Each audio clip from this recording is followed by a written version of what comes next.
जय हिंद दोस्तों, मेरे यूट्यूब चैनल में आप सभी का स्वागत है जिसका नाम है पावर फैक्टर क्लासेस।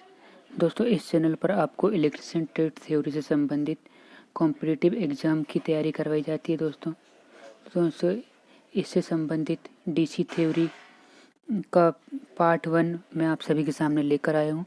इसके क्वेश्चन हम देखते हैं। पहला क्वेश्चन दोस्तों, फ्लेमिंग के बाएं हस्त नियम में बीच वाली उंगली दर्शाती है। तो दोस्तों, जो बीच वाली उंगली होती है वो विद्युत धारा की दिशा को दर्शाती है। और दोस्तों, इसमें बीच की उंगली, अंगूठा और जो फर्स्ट फिंगर जो होती है वो तीनों एक दूसरे के लंबवत होती हैं।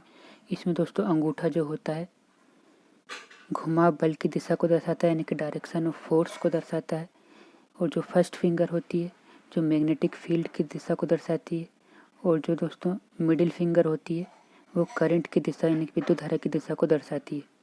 इसमें अगला क्वेश्चन देखते हैं दोस्तों, डीसी मोटर का घूमने वाला भाग है।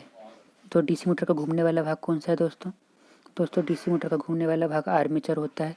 यहीं पे दोस्तों ईएमएफ जनरेट होता है। ईएमएफ कहाँ पे जनरेट होता है? आर्मेचर में ही। और यही डीसी मोटर का घूमने वाला भाग होता है। डीसी मोटर के लैप वाइंडिंग में समांतर पथों की संख्या कितनी होती है दोस्तों जल्दी से बता दीजिए कितनी होती है। तो दोस्तों डीसी मोटर में जो लैप वाइंडिंग होती है इसमें दोस्तों समांतर पथों की संख्या पोल की संख्या के बराबर होती है। तो दोस्तों इसको याद कैसे कर सकते हैं? देखिए, समांतर पथों की संख्या को हम किससे प्रदर्शित करते हैं? ए से। और यहाँ पे पी क्या है? पोल। तो देखिए दोस्तों, लेप वाइंडिंग की स्पेलिंग में ही ए और पी दोनों आ जा रहा है। तो इससे हम याद कर सकते हैं कि पोल की संख्या के बराबर होती है समांतर पथों की संख्या। अगला क्वेश्चन दोस्तों, डीसी मोटर का कम्यूटेटर किसका बना होता है? तो दोस्तों जल्दी से बता दीजिए यदि आपको पता हो तो। दोस्तों डीसी मोटर का कम्यूटेटर जो बना होता है कॉपर का बना होता है, यानी कि तांबे का बना होता है। अगला क्वेश्चन दोस्तों, बैक ईएमएफ को और किस नाम से जाना जाता है दोस्तों? काउंटर ईएमएफ, बैक ईएमएफ, विरोधी ईएमएफ। तो दोस्तों ये तीनों ही नाम जो हैं बैक ईएमएफ के हैं। बैक ईएमएफ को दोस्तों काउंटर ईएमएफ भी कहते हैं, बैक ईएमएफ तो कहते ही हैं। और दोस्तों विरोधी विद्युत वाहक बल भी होता है बैक ईएमएफ। अगला क्वेश्चन दोस्तों, डीसी मोटर में बैक ईएमएफ की दिशा ज्ञात करने के लिए कौन सा नियम प्रयोग करते हैं? दोस्तों डीसी मोटर में जो बैक ईएमएफ की दिशा ज्ञात करने के लिए वही नियम लागू होता है जो डीसी जनरेटर में लागू होता है। दोस्तों फ्लेमिंग का राइट हैंड रूल, यानी कि फ्लेमिंग के दाएं हाथ का नियम डीसी मोटर में बैक ही। और दोस्तों डीसी मोटर में कौन सा नियम लागू होता है ये क्वेश्चन आएगा तो हम फ्लेमिंग के लेफ्ट हैंड रूल को बोलेंगे। लेकिन जब डीसी मोटर में जब बैक ईएमएफ की बात होगी तो फिर हम दाएं हाथ यानी कि राइट हैंड रूल लगाएंगे। और जनरेटर में भी राइट हैंड रूल ही लगता है दोस्तों। बैक ईएमएफ का मान सदैव आरोपित ईएमएफ से कैसा होता है दोस्तों? कम होता है, ज़्यादा होता है, बराबर होता है? तो दोस्तों हमेशा बैक ईएमएफ का मान जो होता है आरोपित विद्युत वाहक बल से कम होता है दोस्तों। अगला क्वेश्चन, किसी मोटर की गति लगभग स्थिर होती है। दोस्तों किस मोटर में होती है? दोस्तों ये जो डीसी शंट मोटर होती है, शंट मोटर दोस्तों इस तरह से बनता है इसका डायग्राम। ये शंट फील्ड वाइंडिंग होती है और ये आर्मेचर फील्ड वाइंडिंग। ये दोस्तों आर्मेचर वाइंडिंग और जो दोनों पैरेलल में होती हैं। यहाँ पे लोड कनेक्टेड होता है। तो दोस्तों यहाँ पे जो क्या होती है स्थिर गति प्रदान करती है दोस्तों, ये है ना, कांस्टेंट स्पीड। अगला क्वेश्चन दोस्तों, आर्मेचर तथा फील्ड वाइंडिंग के प्रतिरोध से कौन सी हानि होती है, कौन सी क्षति होती है? तो दोस्तों आर्मेचर और जो फील्ड वाइंडिंग जो होती है उसमें हमेशा कॉपर लॉस होता है, यानी कि ताम्र क्षति होती है। अगला क्वेश्चन दोस्तों, लोड परिवर्तन का प्रभाव किस क्षति पर नहीं पड़ता है? तो दोस्तों जो लोह क्षति होती है यानी कि आयरन लॉसेस, उस पर लोड परिवर्तन का कोई प्रभाव नहीं पड़ता, या तो जीरो लोड पे भी उतना ही रहेगा आयरन लॉसेस, और फुल लोड पे हाफ लोड पे हमेशा एक समान ही रहता है दोस्तों। और जो आयरन क्षति होती है उसी के ये दोनों पार्ट हैं, एडी करंट लॉस और हिस्टैरिसीस लॉस, ये दोनों आयरन लॉस के टाइप हैं। तो आंसर हो जाएगा हमारा डी, मतलब बी और सी दोनों। अगला क्वेश्चन दोस्तों, विद्युत मोटर किस प्रकार की ऊर्जा रूपांतरण करती है। दोस्तों ये क्वेश्चन तो शायद सभी को पता होगा कि जो विद्युत मोटर जो होती है विद्युत ऊर्जा को यांत्रिक ऊर्जा में बदलती है।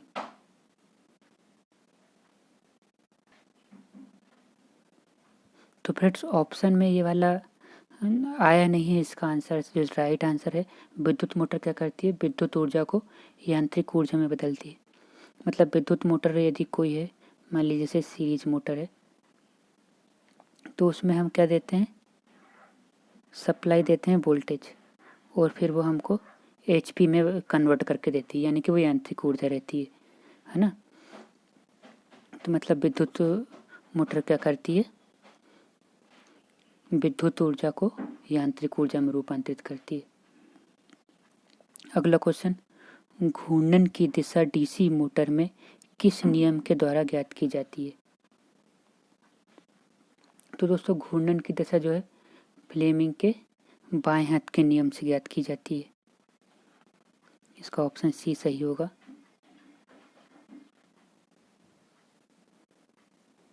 अगला क्वेश्चन दोस्तों, निम्न में से कौन सी डीसी मोटर में यूज होती है। मतलब डीसी मोटर के एक तरह से पार्ट पूछ रहा है दोस्तों, क्या क्या है। तो दोस्तों चुंबकीय क्षेत्र, आर्मेचर और कम्यूटेटर तथा ब्रशेस, ये सभी दोस्तों क्या है, डीसी मोटर के पार्ट्स हैं दोस्तों। अगला क्वेश्चन, एक सेपरेटली एक्साइटेड डीसी मोटर की सप्लाई टर्मिनल को आपस में यदि बदल दिया जाए तो क्या होगा। तो दोस्तों यदि सप्लाई टर्मिनल को यदि आपस में बदल दिया जाए तो उसकी दोस्तों डायरेक्शन ऑफ रोटेशन चेंज हो जाएगी, यानी कि मोटर की घूर्णन दिशा बदल जाएगी। दोस्तों ये सिर्फ सेपरेटली एक्साइटेड मोटर के लिए है। यदि हम जैसे शंट या सीरीज मोटर की बात करेंगे, मतलब जो कि सेपरेटली एक्साइटेड नहीं होती है, उसमें यदि सप्लाई के टर्मिनल यदि बदल देंगे हम तो फिर कोई फ़र्क नहीं पड़ेगा। उसके लिए दोस्तों हमको या तो फील्ड के टर्मिनल चेंज करने होते हैं या आर्मेचर, दोनों में से किसी एक के टर्मिनल चेंज करना रहेगा यदि डायरेक्शन ऑफ रोटेशन यदि चेंज करना है तो। लेकिन सेपरेटली एक्साइटेड में हम सप्लाई के टर्मिनल बदलकर मोटर की घूर्णन दिशा परिवर्तित कर सकते हैं। अगला क्वेश्चन दोस्तों, आरोपित विद्युत वाहक बल तथा डीसी मोटर में प्रेरित विद्युत वाहक बल की आपस में क्या प्रतिक्रिया होती है। बताइए दोस्तों जल्दी से, यदि आंसर यदि आपको पता है तो दोस्तों इसका आंसर होगा, ये दोनों एक दूसरे का विरोध करने वाले होते हैं। तो इसका आंसर भी हो जाएगा, यानी कि जो हमने वोल्टेज दिया है और जो बैक ईएमएफ जो जनरेट हुआ है वो दोनों क्या करते हैं, एक दूसरे का विरोध करते हैं। अगला क्वेश्चन दोस्तों, करंट की मात्रा डीसी मोटर द्वारा स्रोत से ज्ञात की जाती है। दोस्तों आर्मेचर करंट का फार्मूला पूछा है उसने, तो बताइए दोस्तों यदि जल्दी से, यदि आपको पता है तो दोस्तों ये पहला आंसर होगा, मतलब आर्मेचर करंट गुणा आर्मेचर रेजिस्टेंस, ये बराबर होगा किसके, supply voltage minus back EMF के।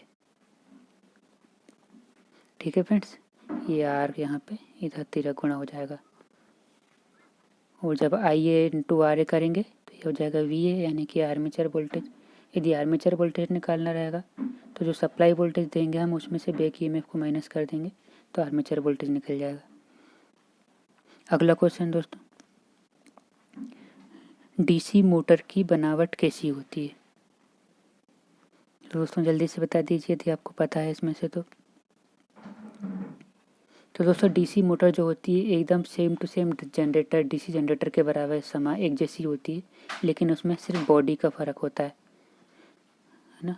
तो इसका आंसर हो जाएगा सी दोस्तों, कि डीसी जनरेटर के समान होती है,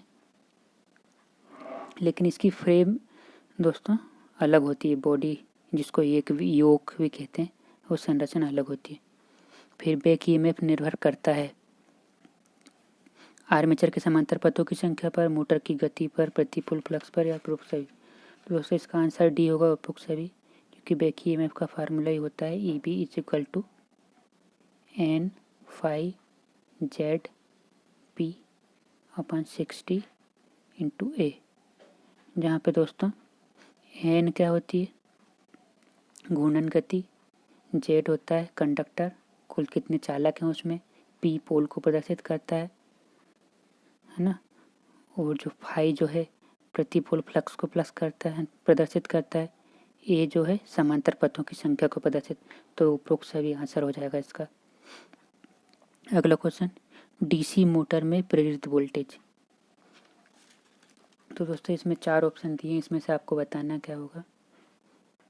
तो दोस्तों इसका आंसर होगा कि डीसी मोटर में जो प्रेरित ईएमएफ होता है, प्रेरित वोल्टेज होता है, जो प्रेरित वोल्टेज का विरोध करता है। अगला क्वेश्चन दोस्तों, स्टार्टिंग के समय विद्युत धारा उच्च क्यों होती है। तो दोस्तों स्टार्टिंग के समय जो है बैक ईएमएफ जनरेट नहीं होता है, बिल्कुल एकदम जीरो होता है, तो वो क्या सप्लाई वोल्टेज का विरोध नहीं कर पाता है, तो इसलिए इसमें करंट बहुत ज़्यादा होती है। तो E B is equal to zero starting के समय, इसलिए करंट बहुत ज़्यादा हाई होती है। तो दोस्तों ये थे इम्पोर्टेंट क्वेश्चन डीसी थ्योरी से रिलेटेड, और दोस्तों इसका सेकंड पार्ट भी हम जल्दी लेकर आएंगे। तो हम आप जल्दी से चैनल को सब्सक्राइब कर दीजिए और वीडियो को लाइक कर दीजिए और अपने फ्रेंड के साथ भी शेयर कर दीजिए दोस्तों। Thank you.